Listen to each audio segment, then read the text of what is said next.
प्रियकरानं प्रियसीसाठी paper फोडला, निम्न कर्मचाऱ्याला हातात धरलं आणि पेपर एकालाच मिळाला. कंसात सूत्र, पहिले हे सूत्र आहे ना, मरस्तोर मारायला पाहिजे. नेमकं हे सूत्र कोणी आहे ना, हे त्याच्यात जाणार आहे सूत्रावरून आणि याची सत्ता येणार आहे सूत्रावरून. हे नेमके सूत्रामध्ये नेमके कोण आहेत यायचे सूत्र आवडल्याशिवाय राज्याचं सूत्र बरोबर चालणार नाही. पहा, MPSC ड्रग इन्स्पेक्टरचा पेपर फुटला, पोरं आंदोलन करू लागले, रोहित पवार त्याच्यावर बोलू लागले, अभिमन्यू पवारांनी ही बातमी मुख्यमंत्र्यापर्यंत पोहोचली. शेवटी MPSC म्हणलं पेपर फुटला, पण पेपर एकाच पोरापर्यंत गेला. अरे गधड तोंड्या हो, पेपर एका पोरापर्यंत जाओ का 1000 पोरापर्यंत जाओ, गुन्हाच आहे ना. गुन्हा एकदा करा का 100 वेळा करा. घटना काय सांगते, एकाच गुन्ह्यामुळे दोनदा शिक्षा करता येणार नाही. मग मला सांगा, ह्या पोरांनी आंदोलन केलं तेव्हा MPSC आयोग म्हणले की आम्ही तुमच्यावर मानहानी दाखल करणार. मग आता केल्यावर तुम्ही राजीनामा द्या.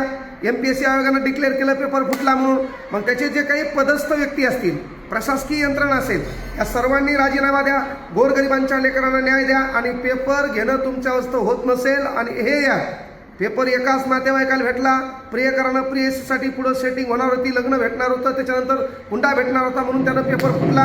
पण पेपर फोडण्यामध्ये कर्मचारी सहभागी होता. याच्या बुडावर पहिले काय करा, चांगले फटके द्या. त्यानंतर याच्यामध्ये क्लासवाला सामील होता. महाराष्ट्र सरकारला कळकळीची विनंती आहे, प्रत्येक क्लासची योग्य ती चौकशी करा. ते क्लासवाले जर पेपरमध्ये सामील असतील तर त्यांच्या संपत्तीची चौकशी करा. यांच्याकडे जे काही एवढं घबाड कसं काय जमा झालंय त्याची पण चौकशी करा. कारण वर्गामध्ये जाऊन किंवा गोरगरिबाच्या लेकरांना मोटिवेशनल भाषण देऊन गोरगरिबाच्या लेकराचं चित्र बदलणार नाही. काही हरामखोर हे बकासूर यंत्रणा या व्यवस्थेत बसल्यामुळं गोरगरिबांच्या लेकरांच्या आयुष्याला घोडा लावण्याचं काम व्यवस्था करत आहे. आणि एक गोष्ट लक्षात घ्या, प्रत्येक ठिकाणी राजकारणी व्यक्ती वाईट नसतो.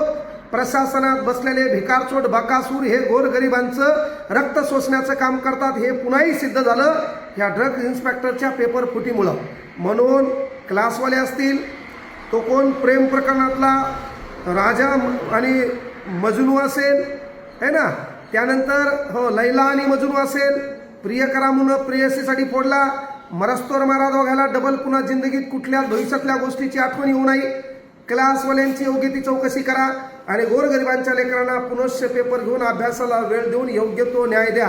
आणि तुम्हाला हे होतच नसेल, नीट पेपर नीट तुम्हाला घेता येणं, TETचा पेपर उद्या आहे, आज फुटतो, तलाट्याचा पेपर फुटतो, कळलं का? मग फुटायचं काय राहिलं?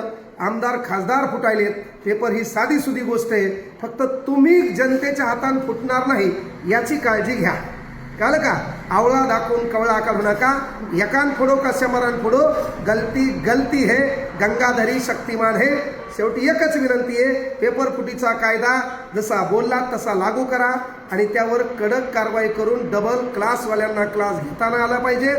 पेपर फुटीमध्ये सहभागी झाल्यांना जन्मठेपेची शिक्षा झाली पाहिजे. यातून गोरगरिबांच्या लेकरांना त्यांनी केलेल्या अभ्यासाला खऱ्या अर्थानं न्याय मिळेल एवढीच अपेक्षा. जय हिंद, जय महाराष्ट्र.